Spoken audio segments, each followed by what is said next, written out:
మాజీ మంత్రి సీదిరి అప్పలరాజును ఏ క్షణమైనా అరెస్ట్ చేసే అవకాశం ఉంది. కాశీబుగ్గలో సీదిరి అప్పలరాజు నివాసం దగ్గర పోలీసులు మోహరించారు.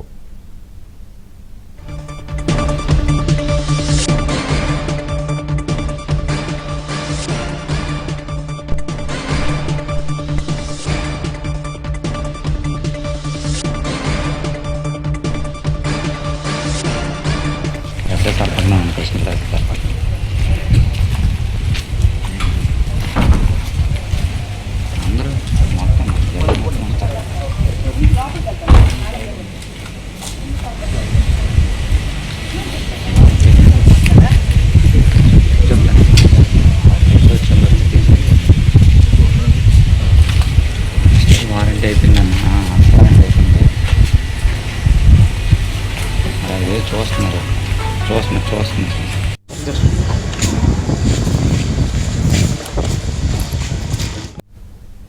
సీదిరి అప్పలరాజు కుమారుడు 6వ బెయిల్ పిటిషన్ను సోంపేట కోర్టు తిరస్కరించింది. మరోవైపు సీదిరి అప్పలరాజు ముందస్తు బెయిల్ పిటిషన్పై విచారణ రేపటికి వాయిదా పడింది. కాగా ప్రస్తుతం 6వ రిమాండ్ ఖైదీగా ఉన్నారు.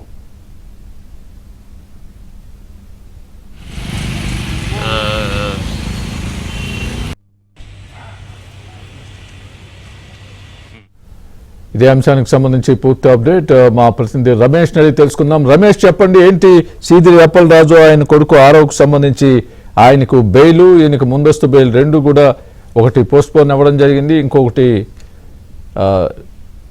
రిజెక్ట్ చేయడం జరిగిందని చూస్తున్నాం. మీ దగ్గర ఉన్న పూర్తి అప్డేట్ ఏంటి? అక్కడ ఉన్నటువంటి పరిస్థితి ఏంటి? సీదిరి అప్పలరాజును ఏ క్షణమైనా అరెస్ట్ చేసే అవకాశం ఉందని కూడా వస్తున్న వార్తల నేపథ్యంలో మీ దగ్గర ఉన్న పూర్తి అప్డేట్ చెప్పండి.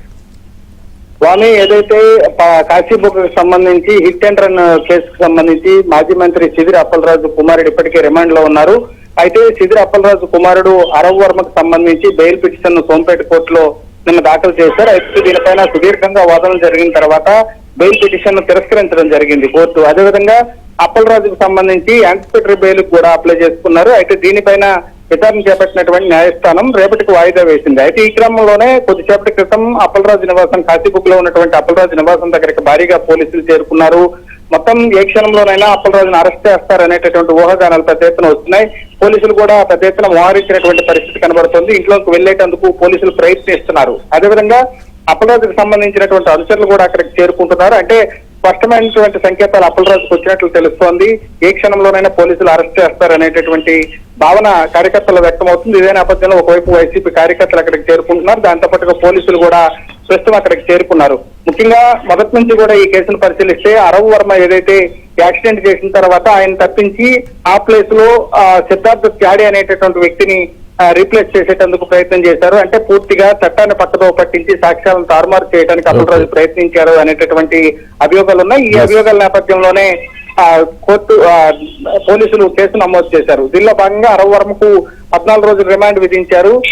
దీనిలో భాగంగా ప్రస్తుతం ఆయన జిల్లా జైల్లో రిమాండ్ ఖైదీగా ఉన్నారు. అయితే ఆయనకు సంబంధించిన బెయిల్ పిటిషన్ ప్రస్తుతం సోంపేట కోర్టులో తిరస్కరణకు గురైంది. ఈ నేపథ్యంలో అప్పలరాజు కూడా అప్పటి నుంచి కూడా ముందస్తు బెయిల్ కోసం ప్రయత్నాలు చేస్తూనే ఉన్నారు. ఈ రోజు ఆయన బెయిల్ పిటిషన్ పైన విచారణ రేపటికి వాయిదా వేశారు. ఈ నేపథ్యంలోనే ఈ రోజు రాత్రికి ఏ క్షణంలోనైనా అప్పలరాజును పోలీసులు అదుపులోకి తీసుకుంటారు అనేటటువంటి ఊహాగానాలు పెద్ద ఎత్తున వస్తున్నాయి. దీనికి అనుగుణంగానే ఈ రోజు సాయంత్రం నుంచి కూడా అప్పలరాజు ఇంటి దగ్గర పూర్తిగా వాతావరణం మారిపోయింది.